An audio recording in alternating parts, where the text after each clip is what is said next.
Hello, hello! J'espère que tu vas bien et que tu passes une belle semaine. De mon côté, c'est assez incroyable ce qu'il se passe. Le fait d'être rentré en France, le fait d'avoir retrouvé l'équipe de France, ça donne une autre dimension à Velvet and Victory. Il y a énormément de médias qui ont parlé de ce podcast et j'en suis ultra reconnaissante. Ça me met dans une position, justement, la position dont j'ai envie. Cette position de pas juste être, une athlète, de pas juste être une maman, mais d'être aussi, entrepreneur et ça pour moi, c'est très, très important.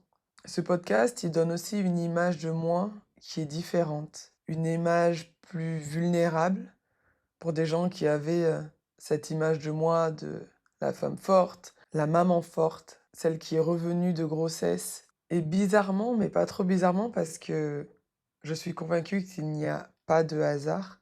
Ça coïncide avec une période de ma vie où mes relations changent. Mes relations dans ma vie privée, mes relations professionnelles.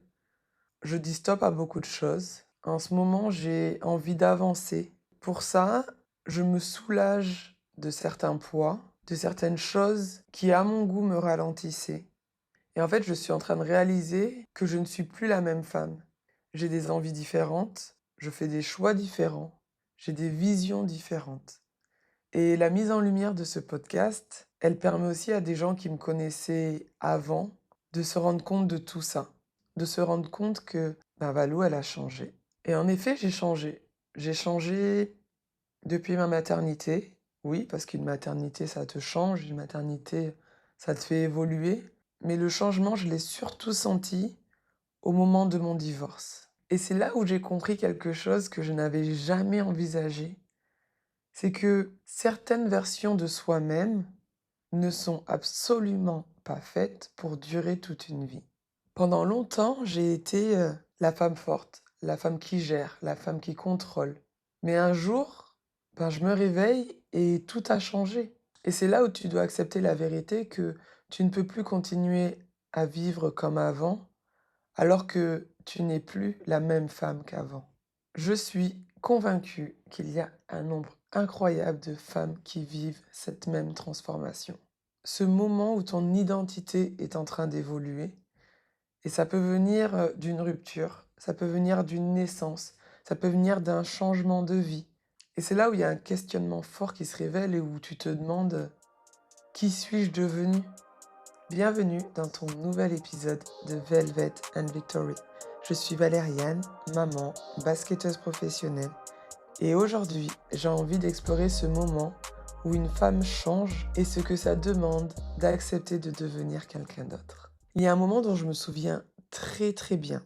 C'est le moment où j'ai décidé de partir de mon mariage, où je demande le divorce. Et quelques jours plus tard, quelques semaines plus tard peut-être, j'ai une conversation avec mon ex-mari et il me dit quelque chose qui me marque. Il me dit, de toute façon, tu ne trouveras personne qui voudra de toi avec une enfant à ta charge. Bam!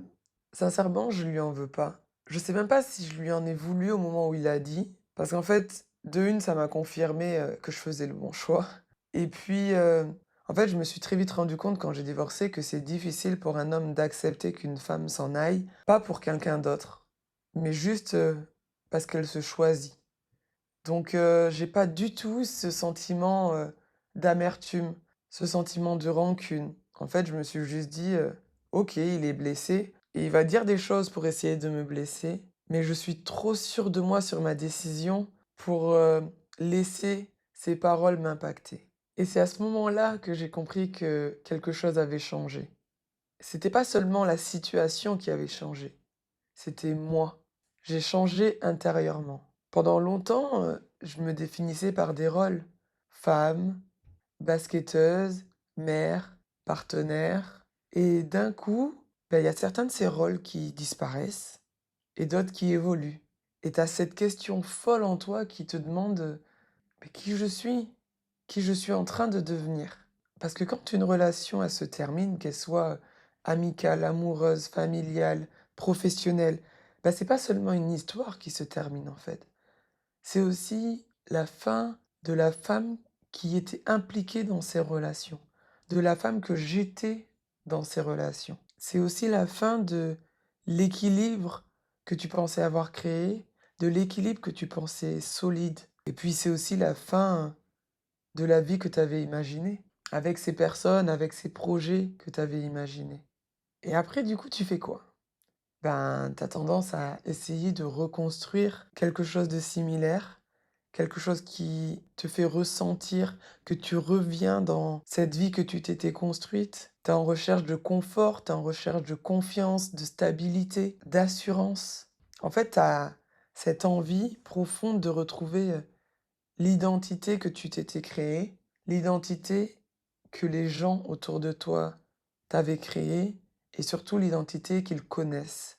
Et moi, c'est à ce moment-là que j'ai compris que c'était pas possible. Quand j'ai essayé de recréer ce cercle un petit peu, quand j'ai essayé de me redéfinir de la même façon, alors que ma vie était totalement différente, j'ai compris que c'était impossible. J'ai compris qu'il allait falloir que j'accepte d'évoluer et de changer, tout simplement parce que je n'étais pas la même femme. Et c'est OK. C'est même plus que OK.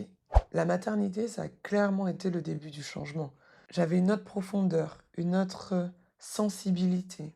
Mais le moment le plus impactant dans mon changement, dans ma transformation, ça a été ce divorce. Ça a été un accélérateur de ma transformation, je dirais. Parce que ça m'a forcé à regarder une réalité, une vérité que j'avais jamais vraiment regardée. Et ça m'a emmené à me rendre compte que il y a certaines versions de soi-même qui doivent disparaître pour en laisser d'autres naître. Et ça, je trouve ça incroyablement fantastique. Et c'est une transition que beaucoup, beaucoup de femmes connaissent. Ce moment où tu sens que le costume que tu portes, eh bien, il devient trop petit et qu'en fait, il faut juste le changer. Parce que toi, à ce moment-là, tu as besoin de plus d'espace. Tu as besoin d'un costume beaucoup plus grand. Et ça, il faut en prendre conscience. Mais attention, parce que une prise de conscience de ton côté, ça veut pas dire que le monde autour de toi il s'y adapte. Le monde, lui, me regardait toujours de la même façon. Pour eux, j'étais toujours la même, il y a rien qui a bougé. J'étais toujours la basketteuse, la femme forte, la femme dure, celle qui avance, celle qui fonce même, qui regarde pas ce qu'il se passe autour d'elle, qui va tout droit vers ses objectifs et qui y va sans être dérangée. Mais c'est pas de leur faute. C'est pas de leur faute parce que ma vie, finalement, elle est exactement la même. Je continue à jouer, je continue à gagner, je continue à perdre, je continue à remplir des cases. Mais à l'intérieur, il y a que moi qui sais que c'est différent. Et en plus de ça, je le protège. Je la protège, cette transformation. Sincèrement, c'est le moment où tu fais face à une situation qui est déroutante. Il y a un réel décalage. Les gens, ils s'adressent à toi, à cette ancienne version de toi qui est solide, qui est stable, alors que toi, intérieurement, t'es en plein struggle. Genre, tu galères parce que tu essayes de te reconstruire, parce que tu découvres des choses, parce que tu découvres des facettes de toi que tu ne connaissais pas. T'es en train de découvrir une nouvelle toi, quelqu'un de plus vulnérable, plus consciente, plus lente, plus sensible. Et des fois, avec certaines personnes, je suis tentée de rejouer l'ancienne moi, cette ancienne version, la version que eux ils connaissent. Parce que c'est rassurant pour tout le monde, pour eux, aussi pour moi un petit peu, je crois. Mais en fait, très vite, ça me retombe dessus, très vite, ça me reprend parce que je ne suis plus cette femme-là. Je suis une femme différente aujourd'hui. Et il y a quelque chose que j'ai remarqué, cette femme-là, je la protège. J'ai pas envie de donner à tout le monde. J'ai pas envie de donner en tout cas 100% de qui je suis aujourd'hui à tout le monde. Parce que je pense que d'un côté déjà j'ai peur. J'ai peur de ce que les gens vont faire de 100% de moi. Et aussi parce que j'ai appris que je pouvais pas donner 100% à tout le monde. Parce que donner 100% à tout le monde, ça veut dire que à un moment donné, toi, tu n'as plus rien. Tu as donné même plus que ce que tu étais vraiment. Et ça, je n'en veux plus. Je ne veux plus vivre ce moment où je me sens vidée, ce moment où je me sens exténuée d'avoir donné à l'extérieur. C'est devenu bien trop important pour moi de protéger ce que je suis. Sincèrement, je suis persuadée que si certaines personnes qui me connaissaient venaient me regarder dans mes moments de silence, dans mes moments de recul, dans mes moments de réflexion, elles seraient extrêmement surprises de la femme que je suis devenue. Et j'aime entretenir ce mystère aussi. J'aime être cette femme mystérieuse. Ça me permet de continuer à construire ce cocon tout en limitant l'accès que je donne à ce cocon. Et ça me fait du bien. Ça me fait du bien de pouvoir garder des choses pour moi, de garder des choses pour mes proches, de garder des choses qui m'appartiennent et qui me construisent et me définissent aujourd'hui. Et puis, j'ai aussi appris à accepter que il y a certains regards qui ne changeront pas. Et c'est OK. On a toujours l'impression que changer, il faut que ce soit grand, que ce soit des grands moments de carrière, des grands moments de vie, qu'il faut que les gens le notifient, que ce soit bruyant. Mais pour moi, changer, c'est accepter de donner une place, de donner une voix à des parties de soi-même qu'on avait mises de côté. Mais changer, en fait, parfois, c'est simplement commencer à accepter de donner de la place, de donner une voix à différentes parties de soi qu'on avait mises de côté pour différentes raisons. Avant d'accepter tout ça, j'ai eu peur. Alors, c'était pas la peur qui tétanise, c'était pas celle qui inhibe, mais c'était la peur qui me faisait me questionner, beaucoup me questionner. Est-ce que je vais décevoir si je change? Est-ce que si je change, je vais perdre tout ce que j'ai construit? Est-ce que les gens vont me reconnaître si je change? Changer, c'est pas seulement évoluer, c'est aussi accepter qu'en fait, il y avait certaines personnes qui étaient attachées à cette ancienne version de toi et que forcément, elles vont être peut-être déçues, elles vont peut-être te critiquer, elles vont peut-être te reprocher d'évoluer, te reprocher d'avancer. Mais changer, c'est aussi une façon de mettre fin à certaines relations qui te retiennent, certaines relations qui te permettent pas de t'épanouir, qui te permettent pas d'éclore, qui te permettent pas d'atteindre ton full potentiel. Il faut se servir de ces évolutions pour mettre fin. Et la fin de quelque chose, c'est aussi le commencement d'autre. La question que je me suis le plus posée et qui m'a donné le plus le vertige, c'était: est-ce que j'ai vraiment le droit de changer et de devenir quelqu'un d'autre? Et je crois que beaucoup de femmes se posent cette question. Parce que ce qu'on nous apprend en tant que femme, c'est à être constante, à être stable, à être fidèle à l'image que l'on a de nous, à être cohérente pour les autres et dans les différentes situations de la vie. Mais pendant ce temps-là, bah, la vie, elle est pas constante. Pendant ce temps-là, la vie, elle bouge, la vie, elle change, la vie, elle évolue. D'ailleurs, c'est quelque chose que j'ai appris très tôt. Rien n'est figé. Et ça, c'est le sport qui me l'a appris beaucoup. D'une saison à une autre, bah, tu peux gagner et la saison d'après, tu vas tout perdre. Moi. D'un jour à l'autre, un jour, tout va bien aller et le lendemain, tu vas ressentir des douleurs un petit peu partout et tu vas te demander pourquoi tu fais ce métier. Moi aussi. C'est fou comme les choses, elles peuvent vite changer et que de tout prendre for granted, de tout prendre, de penser que tout est garanti, c'est une erreur et c'est même une limitation. J'ai pensé longtemps que ma vie, perso devait être stable, alors que de l'autre côté, je vivais une vie professionnelle qui bougeait dans tous les sens, qui était en mouvement tout le temps. Comme s'il y avait une différence entre ma vie personnelle et ma vie professionnelle. Mais en fait non, en fait non.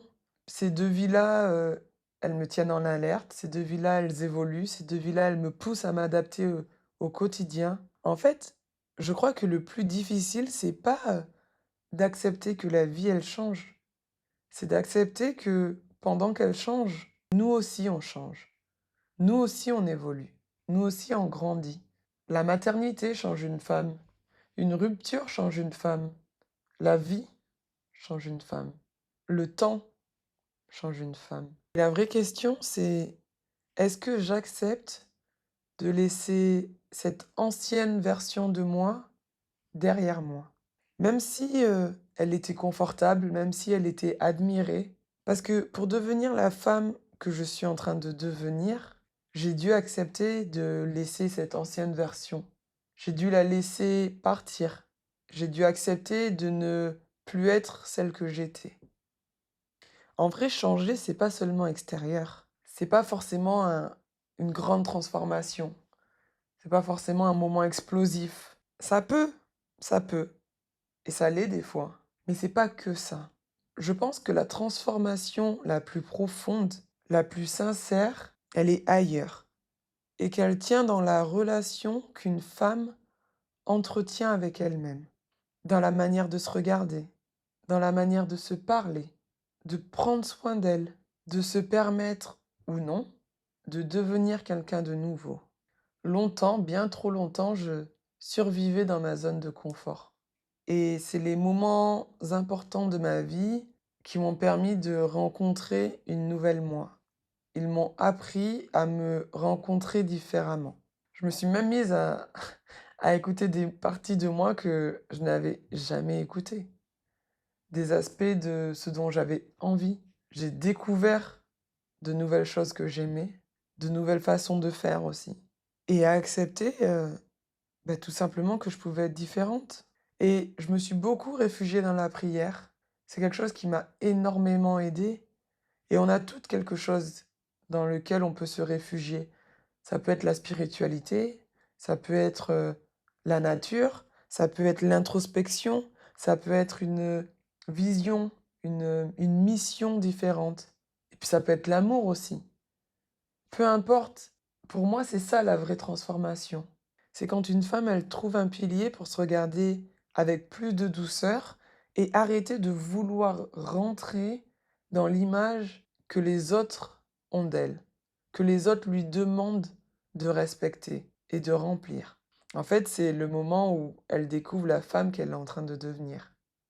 Je me souviens de la sensation un petit peu de vertige, mais en même temps de joie immense quand j'ai commencé à comprendre que je changeais et quand j'ai commencé à comprendre quelle femme j'étais en train de devenir.